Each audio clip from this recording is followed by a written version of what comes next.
refused to be called the son of Pharaoh's daughter, choosing rather to suffer affliction with the people of God than to enjoy the passing pleasures of sin, esteeming the reproach of Christ greater riches than the treasures in Egypt, for he looked to the reward.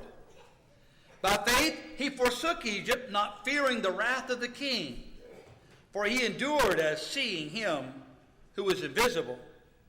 By faith he kept the Passover and the sprinkling of blood, lest he who destroyed the firstborn should touch them. They say that reputation is what others say about us, and that character is what God knows about us. Obviously, the Lord does not look at us the same way we look at each other, or certainly the way we look at ourselves. In fact, in 1 Samuel 16, we remember the Lord's statement, he doesn't look on the outward appearance, but the Lord looks on the heart. And the Lord is interested in our character. Of all the individuals in the Bible, Moses, and the name Moses stands out prominently as one of the greatest men ever to live on planet Earth. As we see in just this brief text, Moses was a man of great character. He's so prominent that he's mentioned by name 750 times in the Old Testament and at least 80 times in the New Testament. In many ways, he is a prophetic type or picture of the Christ. In fact, he even said in Deuteronomy 18:15 concerning Jesus that the Lord was going to raise up a prophet like himself. The fact that Jesus in his role and his work is likened to Moses itself is a significant tribute to this man. And we think about Moses and his character. I want us to notice in our scripture reading this afternoon some verbs that are used by the Hebrew writer which describe the character of this great man. First, we begin with the word refused. His character shines forth in the fact that he was willing and able, had the strength to, and the courage to, and the resolve to refuse. The text says he refused to be called the son of Pharaoh's daughter. Someone has said that in the English language, no is probably the strongest word available to us. When you think about it, it's a powerful word. We all remember Nancy Reagan's campaign back in the 1980s. Just say no to drugs. Sounds simple enough. Not easy to do if you're having a problem, of course, with drugs. But there's something to be said about the ability to say no and to mean it. And Moses said at the age of 40, I'm no longer going to consider myself or describe myself or live as though I'm the son of Pharaoh's daughter. Now let's think about that for a minute. If you're like me, you like your own comfort zone. I've lived in the same place for quite a while.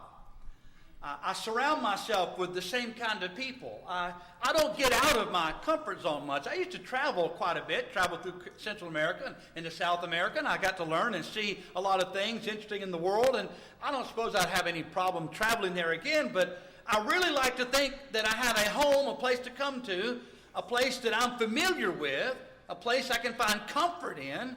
I imagine that for Moses, like the rest of us, by the age of 40, he had grown so accustomed to living there where he was in the palace in Egypt, having come to know this woman, the son of Pharaoh's daughter, to describe her no doubt as mother. She was, in effect, his mother figure in his life. I mean, she was no doubt the one who was there coaching him when he started dating as a teenager. She probably gave him some of the Egyptian cures for acne when he was going through that period of time as a teenage boy. She might have given him advice on how to talk to girls, or she was there, we might say, when he graduated high school or when he went off to college. I mean, she was the woman in his life. And he says no to her. Of all the people, all the relationships that we have, Saying no to mother is not an easy thing to do. But when he became of age, the Hebrew writer said, he said no to her. In the book of Genesis, we're studying now the book of Genesis on Wednesday nights. There's another character, an individual with great character. Genesis chapter 39, we read that account of Joseph in the land of Egypt himself. And he was not there by choice. Joseph had been sold by his own brothers into slavery. And now as a slave serving in Potiphar's house, his master's wife cast lustful eyes toward him and urged him to have wrong relationships with her day after day. Now we do know that Moses was around 17, or rather Joseph was around 17 years of age when he was sold into slavery. So while he's serving as a slave in Potiphar's house, he's still a teenager. He's a young man. I don't think I need to go into great detail explaining how difficult it must have been for a young man who's been betrayed by his family, who could have, should he chosen to do so, reasoned that God had abandoned him, that God had forsaken him, that God had allowed him to go through this terrible ordeal, so why be faithful to God? A lot of people reason that way when tragedy strikes their life, but not Joseph. Sold by his brothers into slavery, is now tempted daily by his master's wife. I'm sure he was flattered. But in Genesis chapter 39, how can I then do this great wickedness and sin against God? The ability to say no can save so much suffering and heartache. If Eve could have just said no to the serpent, think what a difference it would make in the world through the entire human race had we just had the resolve to say no. By faith, Moses, when he came of years, said no to his own mother figure. Matthew chapter 4, Jesus was tempted by Satan himself, personally confronted by Satan. And all three times, Jesus said no. And he had the strength to do so because it is written. And Jesus said no. But we continue reading in our text. We find that Moses not only refused, but Moses chose. In the beginning of time, we studied that this last Wednesday night, our Wednesday night class. In 6 days, God made the heaven and the earth and everything in it. All the living creatures on planet Earth were made on day 5 and 6. Of all the creatures that God made, all the animals, mankind alone has the ability to choose. All the other creatures, they are instilled with instincts, and they often respond instinctively. Unfortunately, more and more human beings are behaving like the lower creatures and responding on mere animal instinct. But as human beings, we do have the ability to choose. We make choices every day. Most of the choices we make are of little consequence. I was confronted by my daughter-in-law at lunch today, having resolved already that I'm not going to eat sugar-laced food of any kind. She made peanut butter chocolate chip-filled cookies. That was not fair. It was out of bounds. It was not foreseen by my part. So unlike Daniel, I couldn't make up my mind in advance to say no to cookies that had more chocolate chips than dough in them, which I have to say was quite good. But I had decided I wasn't going to do that. But I made a choice. I said, it's just 2 or 3. I was going to eat the whole box until they were taken from me, but nevertheless, we make choices like that every day. Sometimes they carry consequences with them, and we're aware of those. We wear those consequences in this case. But there are choices that we make that carry with them eternal consequences. The character of an individual is determined by the choices they make. The Bible tells us here in Hebrews 11, Moses chose to suffer affliction with the people of God than to enjoy the temporary pleasure of sin. Now let's put this choice in perspective.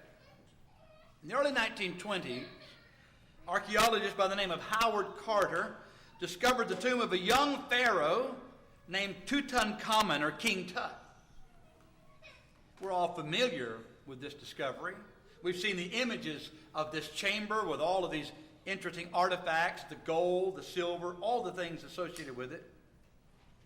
Among the many pieces of gold and silver artifacts was a gold-plated chest which housed some of the king's organs, his heart, his lungs, so on and so forth.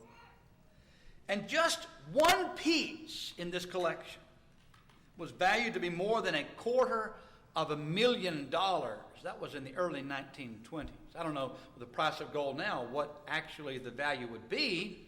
It would be astronomical. This is just one piece discovered in this tomb. Can you imagine then the riches of Egypt that were available to Moses? And Moses chose to suffer affliction with the people of God than to enjoy those kinds of pleasures. We're all familiar with Cecil B. DeMille's depiction of Moses with Charlton Heston. And, of course, when he made that choice, according to the movie, we find him out trudging in the mud pits. Now, whether Moses actually was trudging in the mud pits, I don't know. It's possible. Maybe he did do such things. He certainly went out and visited his brethren who were suffering in the hardship of slavery. Now, whether he engaged in those things or not, I mean, we would just have to guess, I suppose. Your guess is as good as mine. But nevertheless, Moses knew when he made this choice what he was giving up. A lot of people would look at this choice and say, you know, Moses, you're crazy. Why would you walk away from the king's palace of the most powerful nation on planet Earth at this time, with all these riches available to you, the son of Pharaoh's daughter, only to go out and suffer with your own people when you don't have to? Why are you doing this, Moses? Moses was able, as we were saying a little while ago, to see things in perspective.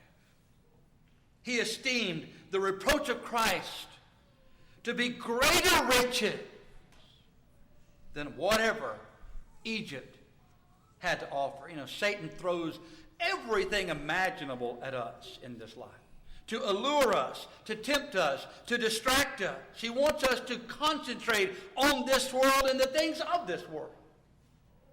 Jesus, on the other hand, says, lay up for yourselves treasures in heaven, not on the earth where moth and rust doth corrupt. We often forget, do we not, that the treasures of this world are decaying, that they are not to last. They are fleeting and temporary. So lay up for yourselves treasures in heaven. That's what matters. That's what matters. And Moses knew this. And as a consequence, Moses was able to make the right choice. Number 3, Moses looked. In Deuteronomy 34 and verse 7, we find that Moses, at the age of 120, his eye was not dim. That's amazing. I remember when I turned 40, I had to put glasses on so I could read my sermon notes. That was frustrating. Now that I've turned 50, I have to buy stronger glasses to see my sermon notes. I'm thinking, well, by the time I'm 120, should I unfortunately have to live that long, I don't think they'll make glasses that strong. If every 10 years it does this, I don't know where I'm going to be by the age of 120. But Moses, 120 years old, his eye had not dimmed. That's amazing.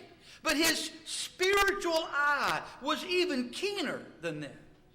And what was Moses looking to? He looked to the recompense of the reward. That's what we just mentioned. He knew something far greater awaited him. But more than this, Moses looked to him who is invisible. Moses wanted to see God, begged God to let him have a look. And God did grant Moses, briefly, a glance, according to the King James, at his hinder parts. What does that mean? I have no idea. But that's what the King James says as he was hiding between the cleft of the rock and God passed by. He had a fleeting glance, but he didn't see the glory of God in its fullness. But the Hebrew writer said he saw him by faith. He saw him who is invisible. Well, what does that say to you and me? We can see him too. Through the eye of faith. We too can see God. We too can recognize he's here with us. Going before us. Standing beside us. Protecting, shielding, guiding us. Speaking of our view and our focus, Paul said to the Colossian Christians, if then you were raised with Christ, seek those things which are above, where Christ is sitting at the right hand of God. Set your mind on things above, not on things on the earth, for you died, and your life is hidden with Christ in God. When Christ, who is our life, appears, then you also will appear with him in glory. Therefore, put to death your members which are on the earth, fornication, uncleanness, passion, evil desire, and covetousness, which is idolatry. Because of these things, the wrath of God is coming upon the sons of disobedience, in which you yourselves once walked when you lived in them, but now you yourselves are to put off all these: anger, wrath, malice, blasphemy, filthy language out of your mouth. Do not lie to one another, since you have put off the old man with his deeds, have put on the new man, who was renewed in knowledge according to the image of him who created him, where there's neither Greek nor Jew, circumcised nor uncircumcised, but Christ is all in all. Put your focus on heavenly things. Again, look at Hebrews 11, verse 13. These all died in faith, not having received the promises, but having seen them afar off. How do you see the unseen? Remember, the Hebrew writer began this chapter. Without faith, it is impossible to please it. By the eye of faith, Abraham and Moses were able to see the unseen. They embraced them and confessed that they were strangers and pilgrims on the earth. For those who say such things declare plainly that they seek a homeland. And truly, if they had called to mind that country from which they had come out, they would have had opportunity to return. But now they desire a better country. That is a heavenly. Therefore, God is not ashamed to be called their God, for he has prepared for them a city. By faith, Moses looked. By faith, Moses forsook. And in this forsaking, we see his resolution. Scholars, of course, are disagreed on to exactly what period of Moses' life is being referred to here when it says that he forsook. Did this mean he forsook Egypt at the age of 40 when he fled into the land of Midian to spend another 40 years there to prepare to come back and lead the people out of Egypt? Most would say not so. Most would say this refers to that time when he went into Egypt at the age of 80 and led the Israelites from their captivity. If this is the case, and I believe it is, then what we see in Moses is that he was considered to take on a very unpleasant task. In Exodus chapter 3, for example, Moses said to God, "Who am I that I should go to Pharaoh and that I should bring the children of Israel out?" From this time forward, Moses' life was filled with difficulty, adversity. His patience was tried over and over again. He didn't want to do this. God insisted that he do it. He finally reluctantly gave in and did as God commanded. He went and took on this hard task. After embracing it and carrying Israel out of captivity, brought them across the Red Sea, they began almost immediately complaining on a daily basis to Moses. "Did you bring us out here to die in the wilderness?" Can you imagine more than 1 million people crawling around complaining to you because they think you brought them out there to kill them or let them die and their carcasses fall in the wilderness? Moses endured a lot. He stomached a lot from these Israelites. In fact, it got so bad, God had to get onto his case more than one occasion. In fact, he lost patience with them on one occasion to the point that he was not even allowed to enter into the land of promise after wandering with them for 40 years. What a tragic end to such a great career. Moses, however, did the job that God assigned him, even though it was an unpleasant task. We need men and women today, members of the body of Christ, who are willing to shoulder difficult and unpleasant tasks. In this congregation, we need members who will step up and who will take on difficult and even challenging tasks. I know sometimes we hear it said, I hear it said, well, would you do this or would you do that? Well, I don't want to because people will criticize me. Think about Moses for a moment. He was criticized constantly for the role that he took on. We might be criticized, brethren, for doing the Lord's work and for shouldering great responsibility, but whatever we have to endure, it is worth it in the end. It certainly speaks to our character, our willingness or unwillingness to take on the difficult task. There are many issues facing us in our culture today. And I know it sounded like I was a little defeated earlier today. I wasn't trying to sound defeated. I was simply saying, based on 1 Peter, the world's really not going to change all that much, but while we're here, we are the salt of the earth, and we are the light of the world. And yes, we are a leavening agent, and we do make a difference in our world. But the only way we'll make a difference, the only way we will stem the tide of evil and immorality is if we shoulder the hard responsibility and courageously stand for the work and for the will of God. Some things are not quite as difficult, but can be just as hard for us, depending on our character. It can be hard.